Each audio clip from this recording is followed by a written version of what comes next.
राजस्थान जड़ी रीत कटे, मीराबाई जड़ी प्रीत कटे, मारवाड़ जोधपुर जड़ी मनवार कटे, सिरोही जड़ी तलवार कटे, और पूरे हिंदुस्तान में अड़ी चर्चा है।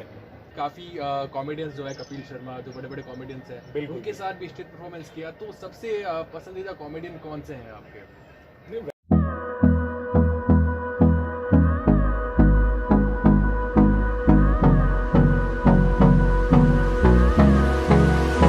हेलो हाय जय शंकर सभी को।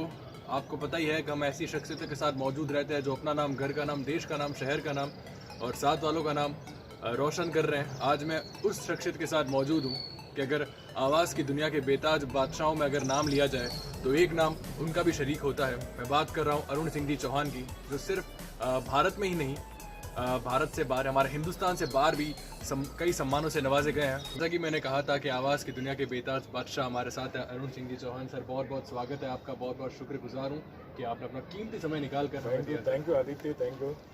मुझे बड़ा अच्छा लग रहा है कि आज छोटा भाई समान हमारे आदित्य ने मुझे याद किया है और बहुत अच्छा लग रहा है। और खासकर तो सूर्य नगरी जोधपुर का ये बहुत प्यारा सा व्यू है। बिल्कुल और यहाँ मज़ा आ गया आदित्य, दिल बाग बाग हो गया। सर वैसे तो अब आप किसी परिचय के मोहताज हैं नहीं, लेकिन फिर भी चाहूँगा कि एक छोटा सा परिचय, अपना छोटा सा अगर हमारे व्यूअर्स को दें आप। मैं अरुण सिंह चौहान एक मंच संचालक और एक हास्य कलाकार की भूमिका से बड़े बड़े मंचों पर कार्य करता हूँ। और मैं, मेरी तारीफ तो क्या करूँ, जनता जनार्दन समक्ष होती है तो मेरा बड़ा अच्छा लगता है। ये विधा है और ये ईश्वर की देन है। और इसके लिए मैं मेरे पिताजी को भी श्रेय देना चाहता हूँ। मेरे आदर्श हैं मेरे पिताजी, बचपन से उन्हीं की वजह से मैं सीखा हूँ और बड़ा अच्छा लगता है। हालांकि कई लोग अलग अलग जॉब में होते हैं, लेकिन मैं एक मंच संचालक के रूप में और एक हास्य कलाकार के रूप में जब अपने को देखता हूँ तो एक आत्मिक संतुष्टि होती है और बड़ा अच्छा लगता है। बिल्कुल सर, जैसे कि आपने बताया कि एक हास्य कलाकार भी हैं आप, तो एक शुरुआत से शुरू करते हैं अपन। तो आपने पहली स्टेज परफॉर्मेंस क्या उम्र रही होगी आपकी जब आपने पहली स्टेज परफॉर्मेंस दी थी? बिल्कुल बिल्कुल, मैं बहुत छोटा था और करीब उस समय मैं, उम्र मेरी होगी 10 साल का था मैं। पहली परफॉर्मेंस मैंने स्कूल में की थी। स्कूल में कई बार जो एनुअल फंक्शन होते हैं तो टीचर्स वगैरह बोलते थे कि भाई कौन बच्चा परफॉर्मेंस करना चाहता है। तो उस समय एक बड़ा प्यारा सा, एक छोटा सा आइटम मुझे याद है अभी तक, अब तो हालांकि मैं नहीं करता हूँ, कि एक अचार बेचने वाला का अचार बहुत ज़्यादा खट्टा हो जाता है। वो खाने से ज़बान में क्या चेंज होता है, वो बड़ा एक रोचक प्रस्तुति थी मेरी। तो जब मैं स्कूल में करता था तो सब लोग बड़े खुश होते थे और तालियां जब बजती थी तो धीरे धीरे हौसला बढ़ता था। और आज इतना हौसला बढ़ा है कि आज मैं न केवल जोधपुर, न केवल राजस्थान, बल्कि हिंदुस्तान के बड़े बड़े मंचों पर जाकर अपनी प्रस्तुति करता हूँ। बिल्कुल सर, देखे हैं। और मेरी प्रस्तुति से समक्ष बैठी जनता, दर्शकगण हंसते हैं तो मुझे बड़ा अच्छा लगता है। सर आप जैसे कि होस्टिंग भी करते हैं, आप एंकरिंग करते हैं और हास्य कलाकार भी है, तो आपको सबसे ज़्यादा मज़ा लोगों को हंसाने में आता है या एक इवेंट को होस्ट करने में आता है? देखिए, इसमें दोनों पहलू हैं। इवेंट को होस्ट करने में भी मज़ा आता है, लेकिन उसमें एक दायरे से हम चलते हैं कि भी किस तरह का इवेंट है, किस तरह का आज ऑडियंस है और क्या टॉपिक है, वही हम लेके चलते हैं। लेकिन जब एक हास्य कलाकार की भूमिका मैं निभाता हूँ उस समय बड़ा अच्छा लगता है। एक जोरदार सामूहिक ठहाकों की गूंज जब हॉल में, ऑडिटोरियम में आती है और मेरे किसी शब्दों पर, वाक्य पर या डायलॉग पर या मेरे हास्य की प्रस्तुति पर जब सब लोग मिलकर हंसते हैं और तालियां बजाते हैं तो बड़ा आनंद आ जाता है। और आदित्य, सही बताऊं कि आज की दुनिया में इतना टेंशन है, हंसी मजाक होना बहुत ज़रूरी है। अभी देखो, कोरोना काल चल रहा था, सब लोग बड़े टेंशन में थे कि क्या बीमारी आई, घरों में बंद थे हम, कई लोग जो मरीज थे होम क्वारंटाइन में, हॉस्पिटल में एडमिट थे। उस समय ऐसा माहौल हो गया था। उस समय भी मैं लाइव आकर जब लोगों को कुछ अच्छी अच्छी हंसी मजाक की बातें बताता था तो सब बड़े हंसते थे। काफ़ी फ्रेंड्स के फ़ोन आते थे कि अरुण जी आप हंसाते हो तो बड़ा अच्छा लगता है। तो इससे मेरे को एक अलग संतुष्टि मिलती है। सर एक बात ये पूछना चाहूँगा कि हंसाना सबके बस की बात नहीं होती है, और मैंने सुना है कि जो लोगों को हंसा दे वो एक खुदा का बंदा होता है, क्योंकि हंसाना हर किसी के बस की बात होती नहीं है। और तो ये हंसाने का हुनर जो है लोगों को वो आपके अंदर कैसे आया? ये मैं कह रहा ये हूँ, किसकी देन है? बिल्कुल बिल्कुल, ये मेरे पिताजी जिनसे सभी परिचित हैं करीब करीब, आदरणीय मेरे पापा श्रीमान मोहन सिंह जी, नॉर्थन रेलवे के बहुत अच्छे हास्य कलाकार के रूप में उनका नाम आता था। और नॉर्थन रेलवे नहीं बल्कि पूरा राजस्थान और हिंदुस्तान भर के लोग उनसे बहुत परिचित थे हास्य कला के क्षेत्र में। उस समय एक दौर था कि वो अकेले ही हास्य कलाकार थे, जहाँ तक मुझे समझ है। और मैं उनके साथ छोटा था, जो पापा कहीं शो करने जाते थे जोधपुर शहर में, तो मुझे भी साथ ले जाते थे। मैं थोड़ा चंचल स्वभाव का था, हालांकि हम 4 भाई हैं, तो लेकिन मेरे में थोड़ा एक अलग जिज्ञासा थी कि पापा मैं भी चलूँगा। तो पापा जब मंच पर कुछ प्रोग्राम्स करते और जनता समक्ष बैठी रहती, और बहुत अच्छा लगता था। पापा के हंसी मजाक की प्रस्तुति से सब हंसते थे। उसके बाद पापा से आके मिलते थे, मैं पापा की अंगुली पकड़कर खड़ा रहता था। तो एक भावना ऐसी आ गई कि मैं भी बड़ा होकर मंच पर जाऊंगा और ऐसे ही हास्य की प्रस्तुति करूंगा। तो कुल मिलाकर मेरे कोई गुरु नहीं है हास्य के क्षेत्र में, मेरे गुरु हैं मेरे पिताजी। सर कहते हैं कि हर कामयाब आदमी के पीछे एक औरत का हाथ होता है, तो कहीं ना कहीं आपको लगता है कि आपकी कामयाबी के पीछे भी आपकी धर्मपत्नी जी जो है उनका हाथ है कहीं ना कहीं? बिल्कुल बिल्कुल, बहुत ज़्यादा हाथ है, क्योंकि आदमी तभी हंसा पाता है जब घर में भी अच्छा सा स्वस्थ माहौल हो। बिल्कुल। नहीं तो घर में टेंशन हो, तू मैं चलती रहे, पत्नी का नेचर अच्छा नहीं हो। आज जो कुछ भी मैं हास्य की प्रस्तुति तैयार करता हूँ, मंच में प्रस्तुत करने से पहले घर में अपनी जीवन संगिनी के सामने वो परफॉर्मेंस करके बताता हूँ और पूछता हूँ कि ये कैसी लगेगी, ये परफॉर्मेंस मंच पर अच्छी लगेगी, काबिल तारीफ होगी या नहीं। तो वो पास करती है। और बड़े हंसमुख स्वभाव की है मेरी पत्नी प्रियंका। और आज जब से हमने शादी की है, तो मुझे एक मतलब एक बहुत अच्छा घर में स्वस्थ माहौल बना है। और ऐसे माहौल में जब इंसान रहता है तो ऑटोमेटिक दिल में एक भावना आती है, क्योंकि कहते हैं कि घर में अगर टेंशन हो तो आदमी बाहर जान के ही करे। वो तो है सर। तो यहाँ पे हमको घर का भी माहौल, जीवन संगिनी का बहुत बड़ा योगदान है।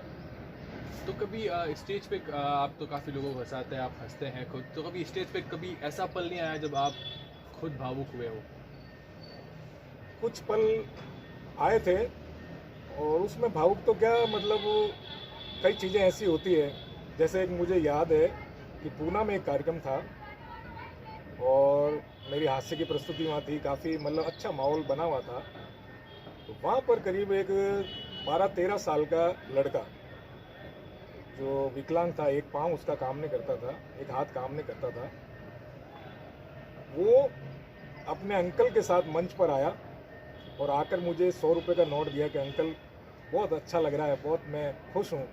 फिर उस बच्चे के बारे में जब मुझे मालूम चला तो मैं बहुत भावुक हो गया। जो हंसी मजाक का माहौल था वो एकदम चेंज हो गया। और मैंने वहाँ ऑडियंस में तमाम ऑडियंस को यही कहा कि मैं कि आप सब मिलकर दुआ करें कि ये बच्चा फिर से स्वस्थ हो जाए। और आदित्य, मैं सही बात बताऊँ, झूठ नहीं बोलता हूँ कि आज वो बच्चा एकदम स्वस्थ हो चुका है। हालांकि डॉक्टर्स वगैरह उन बड़ी टीम ने कमाल किया है, लेकिन उस समय मेरी आंख में आंसू आ गए जब एक बच्चे ने आकर जो मेरे को इनाम दिया। और वो 100 रुपये का नोट अभी तक मेरे पास है, संभाल के रखा है। वो रखना पड़ता है कि बिल्कुल, किसी की दुआ है वो दुआ है। और उस बच्चे ने जब कुछ बोल के कहा कि अंकल कि मैं बहुत कम हंसता हूँ, कि आज मुझे बहुत अच्छा लगा, तो एक दिल मतलब बहुत खुश हो गया और खुशी के मारे मतलब आंखें नम हो गई।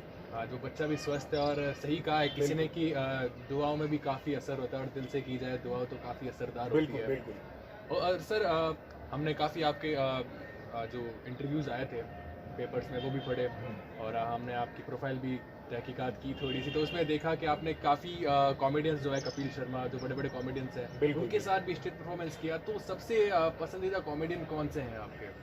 नहीं, वैसे तो देखो सारे कॉमेडियन अच्छे ही होते हैं, क्योंकि सबका काम है हंसाना। बिल्कुल। और हंसाना एक बहुत बड़ी ईश्वर की देन है। और आदित्य, एक बात बताऊं, मार्केट में आपको सब चीज़ मिल जाएगी, हंसी नहीं मिलेगी। वो तो है। आप कहीं भी जाकर कहो कि मेरे को 100 ग्राम हंसी दो, पाव भर हंसी दो, तो कोई नहीं दे पाएगा। मतलब आदमी को हंसाना सबसे बड़ी बात है। रुलाना तो 1 मिनट की बात है। आप किसी को कटु शब्द कह दो और रोने लग जाएगा या नाराज हो जाएगा, लेकिन हंसाना बहुत बड़ी बात है। तो मेरे लिए सारे ही हास्य कलाकार, चाहे कपिल शर्मा जी हो, कृष्णा हो, सुदेश लहरी जी हो, राजू श्रीवास्तव हो, सुनील पॉल हो, दारसी बरड़िया हो, मैंने जो भी हिंदुस्तान के नामचीन कलाकार हैं इनके साथ बड़े बड़े मंचों पर प्रस्तुति दी है। लेकिन इन सब में एक जो हास्य में अलग माहौल ले जाते हैं वो है राजू भाई श्रीवास्तव। बहुत अच्छे हास्य कलाकार हैं वो, और कपिल भाई भी बहुत अच्छे हास्य कलाकार हैं। आज कपिल भाई को पूरा वर्ल्ड जानता है, बिल्कुल बिल्कुल। और मुझे भी बड़ा गर्व होता है कि कपिल भाई के साथ मैंने काफ़ी बड़े बड़े शोज़ किए मंचों पर।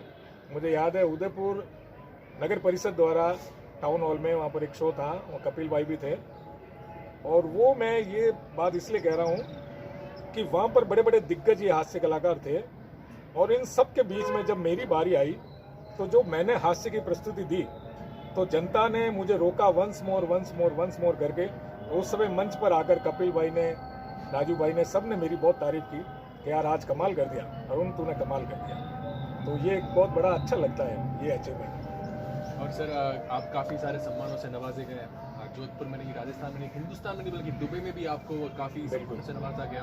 तो जब आपके पास मैसेज आता है, आपको पता चलता है कि मुझे यहाँ पे इस वक्त ये सम्मान मिलने वाला है, और जब वो खुशी आप घर वालों के साथ जाहिर करते हैं, तो उस वक्त का माहौल ज़रा बताएं ज़रूर हमारे व्यूअर्स को।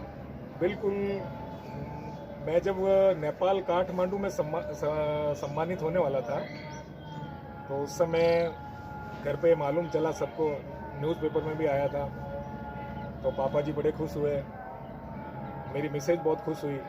मेरा लड़का है अभिनव सिंह, उसको तो इतनी खुशी हुई, वो कॉलेज में अपने सब दोस्तों को बता रहा था कि पापा नेपाल जाएंगे और वहाँ पे पापा का सम्मान होने वाला है। और विशेष रूप से मेरे 3 भाई और हैं, एक बड़े भैया हैं, 2 छोटे भैया हैं। बड़े भैया तरुण सिंह और छोटे भैया महेंद्र, वीरेंद्र, ये भी बड़े खुश हुए थे। परिवार में हमने सबने मिलकर एक जश्न किया। और जब मैं नेपाल के लिए जाने लगा तो पूरा परिवार भी, मेरी बुआ की लड़की, सिस्टर वगैरह, मतलब एक ऐसा माहौल हो गया कि बस सबको लग रहा था आनंद ही आनंद। एक होता है सब छोटी खुशी, हाँ, भी बिल्कुल। हम तो, और ये तो बहुत बड़ी बात थी। और वहाँ पहुँचने के बाद भी सबके फ़ोन आ रहे थे कि फ़ोटो भेजो फ़ोटो भेजो। तो एक अलग सा क्रेज होता है, और इस समय देखो जब परिवार खुश होता है तो अपन को भी बड़ा अच्छा लगता है। बिल्कुल। और सर सबसे अच्छा एक कॉम्प्लीमेंट अगर आपको कभी मिला हो तो वो हास्य की दुनिया में मिला, या ये आवाज़ लाइक एंकरिंग की दुनिया में मिला? ये मैं कह सकता हूँ दोनों ही, क्योंकि जब कभी मैं मंच संचालन की विधा को लेकर मंच पर आता हूँ तो गॉड गिफ्ट है मेरी कि मेमोरी इतनी शार्प है कि आप कितने मुझे अतिथियों के नाम वगैरह हो, फैमिलीज़ के नाम हो, तो मैं ऐसे बोलता हूँ तो अगला सामने बैठा होता है वो सोचता कि यार ये इनके परिवार से ही है मंच संचालक। मतलब ऐसा नहीं लगता कोई प्रोफेशनल मंच संचालक आ गया पेपर लेके बोल रहा है। तो वो उसमें भी मेरे को इस विधा में भी काफ़ी लोगों ने सराहा, और जब हास्य में आता हूँ तो एक हास्य कलाकार के रूप में भी सबने सराहा। मतलब ये कह सकता हूँ कि दोनों ही दुनिया में कुल मिलाकर अभी तक ईश्वर की मेहरबानी है कि आगे भी रहेगी। हाँ, सर बिल्कुल। सर कभी आजकल के इस दौर में ऐसा हुआ है कि अगर हम कॉमेडी की बात करें तो बहुत कम लोग होते हैं जो एक काफ़ी अच्छी कॉमेडी करते हैं, लेकिन आज एक लाइक वो शब्द होता है फूहड़ता, वो कॉमेडी में ज़्यादा होने लगी है, उसके बारे में आप क्या कहना चाहेंगे? बिल्कुल, नो डाउट, ये देखते हैं, हम भी देखते हैं, और विशेष रूप से टीवी के माध्यम से कई बड़े बड़े शोज आते हैं, उसमें भी ऐसा होता है। लेकिन अब क्या करें, कुछ युवा पीढ़ी है वो पसंद करती है, लेकिन ऐसा होना नहीं चाहिए, क्योंकि एक कॉमेडी होता है स्वस्थ मनोरंजन। तो परिवार के साथ हम बैठकर देख सकें, घर में महिलाएं हैं, बच्चे हैं, सब मिलकर उस चीज़ का आनंद ले सकें, वो होना चाहिए। हाँ, कुछ ऐसा होता है, लेकिन मैं वैसा नहीं करता। मेरा एकदम पारिवारिक स्वस्थ माहौल में बैठकर आप मेरे हास्य को सुन सकते हैं, पसंद कर सकते हैं। ये सही। कभी अगर ऐसा हुआ कि जो लोगों को लाइक यंगस्टर को जैसे पसंद आ रही है वैसी कॉमेडी, तो आप चाहेंगे कि मैं भी वही करूं, या नहीं रहने दूंगा? नहीं, वो रहने दूंगा। यंगस्टर को खुश करने के लिए और भी कई तरीके हैं, कई बातें हैं, तो उन बातों को लेकर हम हंसा सकते हैं, वो बड़ा अच्छा लगेगा उनको भी। और मैं करता भी हूँ, कॉलेज के कई बड़े बड़े फंक्शन में जाता हूँ, मैं एनुअल फंक्शन भी करता हूँ, बॉयज़ गर्ल्स सभी बहुत खुश होते हैं। ये ज़रूरी नहीं कि अपन वो एक थीम को ही लेके भाई गए ऐसे करो ऐसा करो, ऐसा नहीं। और हंसी तो आजकल हर बात में आ जाती है। ये जोधपुर शहर मारवाड़ी भाषा, अपने जोधपुरी 2 मारवाड़ी लुगाइयां बेली हुई बाता कर रही है। पहली बोली दूजी, ए भाई मारा बीन तो देवता है देवता। दूजी बोली, है भाई तू तो बहुत सुखी है, हमारा तो हाल जीवता है। तो ये बातों में ही हास्य हो जाता है। तो हास्य को कहीं से लाना नहीं पड़ता, हास्य ऑटोमेटिक अपने आम पब्लिक में ही मिल जाता हमको। वो ये बिल्कुल सही बात है सर। जैसे कि आपने काफ़ी सारे शोज़ किए, बड़े बड़े सेलिब्रिटीज़ के साथ आपने शोज़ किए, काफ़ी जगह आप सम्मान से नवाजे गए, तो कभी आपने सोचा था कि आपको चाय विद आदित्य में आने का मौका मिलेगा? यार हास्य पे ये क्वेश्चन ऐसा है, वास्तव में मैं सोच रहा था कि यार मुझे ऐसे तो बड़े बड़े मंचों पे तो कोई बुलाता है, कोई चाय पे बुला के बात क्यों नहीं करता है। तो आदित्य वास्तव में आज बहुत अच्छा किया है और मैं चाहूँगा कि हमेशा मैं आदित्य से मिलता रहूँ। सर आशीर्वाद बना रहे आपका। बिल्कुल बिल्कुल, और ऐसी चाय जिसमें वार्तालाप भी हो तो उस चाय का मज़ा दुगना हो जाता है। बिल्कुल सर, मैं भी। और यहाँ आकर बड़ा अच्छा लगा। शाम को अक्सर हम कोई शोज में जाते हैं, प्रोग्राम्स करते हैं, तो एक वो गहमा गहमी अलग रहती है वहाँ का क्रेज़। जब मैं मंच पर होता हूँ, सामने ऑडियंस हो, लाइट इफेक्ट हो, वॉल्यूम वाला साउंड हो, बिल्कुल।